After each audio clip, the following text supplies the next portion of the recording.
Huwag magagalit kasi po pwede tayong magkasakit pag nagalit tayo.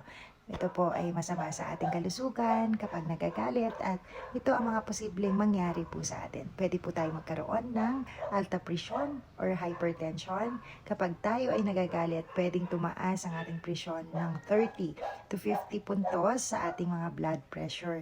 Kaya ang pressure na 100/30, kunwari, pwede po siyang umabot ng 180/100.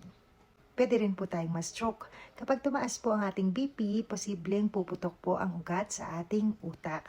Ang tawag dito ay brain hemorrhage na madaling makamatay. Pwede rin tayong maatake, no? Or sakit sa puso. Narinig mo na siguro yung mga taong inaatake sa puso pagkatapos magalit. Sobrang stress po ang dahilan nito.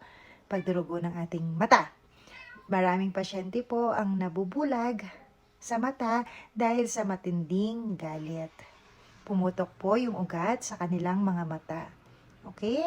So, wag na po tayong magalit, ha? Please.